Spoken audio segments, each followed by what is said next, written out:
Guys, tingnan nyo naman kung gaano kalaki yung mangga na to. Guys, sobrang tamis nito. Natikman na namin to eh. Oh, ang laki. Ayan, bigay nga pala to nung nung pinsan ng asawa ko. Ayan, shoutout kay Ate Gladys. Ayan. Salamat sa ibinigay mo mangga. Guys, kaya kakainin ko to mag-isa. Ayaw nilang kainin eh. Ma-overripe na to. Ayan, pakita ko sa inyo. Tapos tatakamin ko na rin kayo.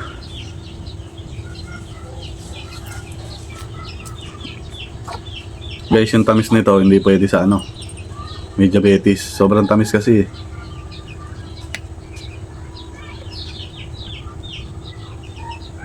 Guys, yung mangga, 'di ba?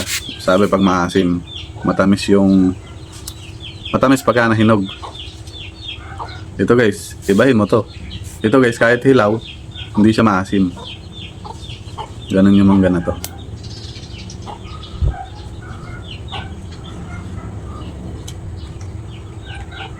Tingnan nyo naman guys, ang lambot na oh. Paano hindi mo to kakainin? Ayan, kainin na natin. Sensyahan nyo na yung kamay ko. Panay silan.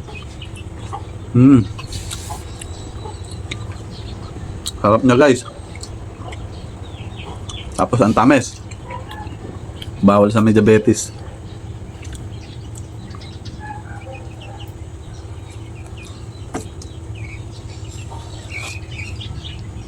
Look at that.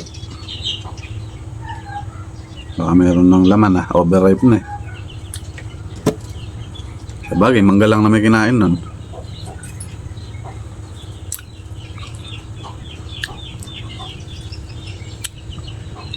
Parang hindi na pwede to.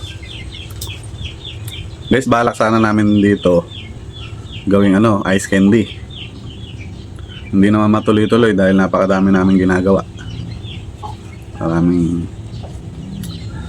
Maraming gawa. Yan, nangihinayang ako. Nilantakan ko na mag-isa.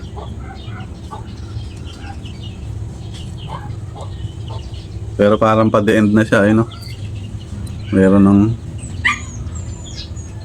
may gumagalaw na. Pwede pa kaya to? Kainin natin yung mga pwede pa. Tamis talaga.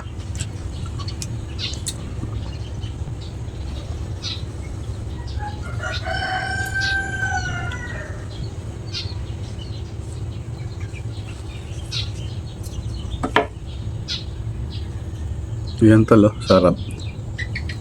Yung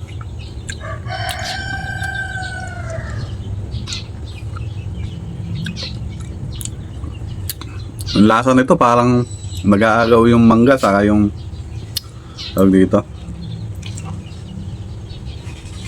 Alam niyo yung yung langka, yung hinog na langka. Ganun yung lasa ko dito.